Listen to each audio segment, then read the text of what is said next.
Good day, Industrial Advisor listeners, and thank you for tuning in. If you have not subscribed, please do so by clicking subscribe wherever you podcast.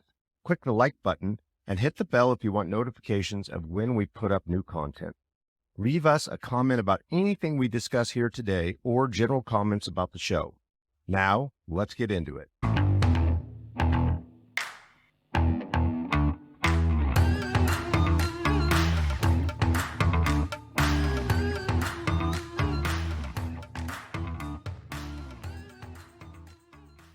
Welcome to our Industrial Advisors podcast. You have Bill Condon and Matt McGregor. We have a 5-Minute Friday. Very unique topic today. The topic is, was Matt McGregor really a private investigator? And the answer to that is a yes.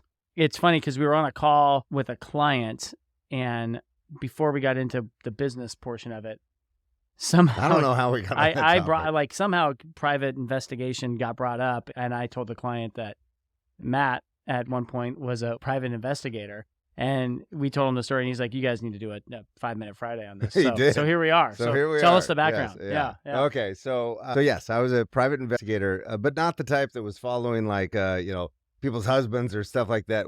I worked for a firm, and they're still very much in business in the Northwest way.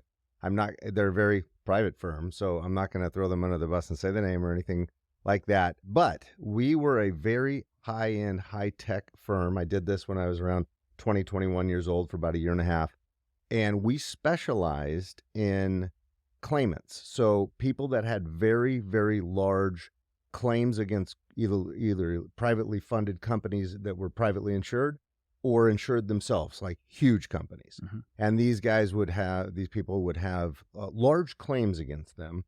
And they were what we called professional claimants. So sometimes they'd have multiple claims against multiple companies for injuries and things like that.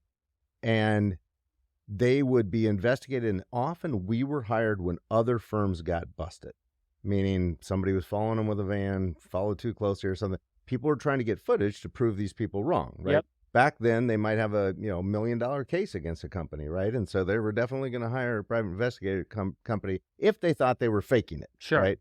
And a lot of these people would have what we called claimant doctors. They were doctors known to support that industry, right? And so there would usually be a profile of the type of person that would do this, and we would be hired. I had a surveillance van with a telescope in it and all, and this was pretty tech at the time. Oh, I'm sure. And on top of that, I had a Cyclops car, which was a 1990 Jetta. And I know that because the specific car was obtained because it didn't have side blinkers. So we cut side blinkers, 4 side blinkers in it, and we put cameras because there's no side blinkers on Jettas back then. And so we put cameras in it, and if it was a professional claimant, they would be on to vans, right? So I would park the car strategically where I wanted to get views, and then I would let the air out of one of the tires, put a sign in, said, please don't tow. I'm going to come back with a tire or whatever. And then I'd be able to control those cameras from a block or two away from my van. And so I could also put the van sometimes in a position to also get footage, right? Sure. And our vans were extremely high tech. And so very rarely did we get busted in our vans because of the unique telescope. In addition to that, I could listen to phone calls back then because most of the people were on wireless phones in the 90s, which were a 10-channel. This was before encryption. So it was 10-channel unencrypted, almost like CB radio, right? Yep. So if you had the right scanners, you could listen to phone calls, which was great because I would be like, this guy's going to go play tennis tomorrow, right? Right. And so I'd be listening to all these phone calls. He's got a $1 million lawsuit about his back. Yeah, that's right. Yeah. Well, this was actually my first sales job, believe it or not, because what would happen is we were billing by the hour. And so let's say a company like Boeing would say, hey, this guy says he's 100% bedridden and can't lift over 5 pounds. And he's suing us for a couple $1 million, right? Because he fell off a ladder or something.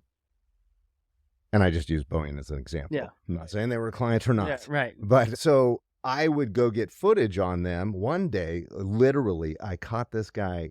He had 3 different claims with 3 different companies, multi-million dollars. It said he was completely bedridden, found out. So the tennis thing was a true story. I heard him on the phone. I'm like, there is no way. He said where he was going, the whole thing.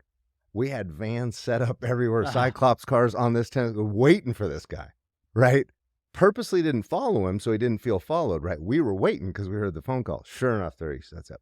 guy played tennis for 2 hours, and when they would switch sets, he would run and do a 360 over the net. Oh my gosh. I was laughing so much in the van, the camera was kind of shaking, right? I was like, this is unbelievable. So that was my first sales job, because I would go back to the client. Let's say it was Boeing.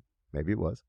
And I'd say, hey, here's this footage. We're going to use this in court. And they're like, this guy's busted. Not only are we not going to pay it, he's going to get a criminal charge for insurance fraud. Yeah. I'd say, wait a minute. You want to hire me for a couple hundred more hours, right? Our firm. They're like, why? You got the footage. I'm like, well, because here's what's going to happen. He's going to say, this is the only day this ever happened. He was jacked up on pain meds, and he was in bed for the next 6 weeks because he did it. Right. You're going to need me for the next 6 weeks. So it was a little sales job getting more hours. Yeah. So we were billing by the hour, and I'd get bonuses based on, so I'd get bonuses based on more aggressive footage. So sometimes I'd create cameras and bags and go meet people and do all sorts of stuff, meet the person claimant, and have my bags or hidden cameras and different stuff. And so I would be paid bonuses on footage, right? I'll tell you one last story before we wrap up this 5-Minute Friday. Paul White at LaSalle used to love this story. He called me Ice Pick for a while. Yeah. There was one guy that I just knew was full of crap. This guy said, once again, bedridden, all this stuff. All he would do I followed him for like 2 weeks. He would leave his house every day and go to 7-Eleven, get a half rack of beer. Bud Light. And he'd come back, and that's all this guy did. Smoked and drank Bud Light, 12 beers, right? yeah. But he wouldn't do anything else. So I was like, picking up a case of Bud Light is not exactly good footage, right? So I got sick of waiting, and I ran down to some hardware store, and they had an ice pick in there. So I buy an ice pick for, $15, whatever it was. That night, I came out of the van. I'm like, I need some footage. So I punctured a tire, right? And the next day, he had to go out there and get his jack out, because I knew he needed his beer and smokes, right? Oh, man. So he jacks up his car, pulls the tire off. I get the great footage and done deal, right? Anyway, so Paul White called me Ice Pick. Ice Pick, man. If I ever have a flat, man. Yeah. Watch out for vans. Oh, that's great. Yeah. So great. Yes, I was a private investigator, more for L&I and private industry for injuries, but it was cool. I think that's a fascinating story, and I'm glad you decided to get into brokerage and get out of that space. So. That's worked out a little bit better. Yeah. Hiding from people all day is just not, conducive of my personality. Not at all. So there you go. There's our 5-Minute Friday on Matt McGregor being a private investigator. Thanks a lot.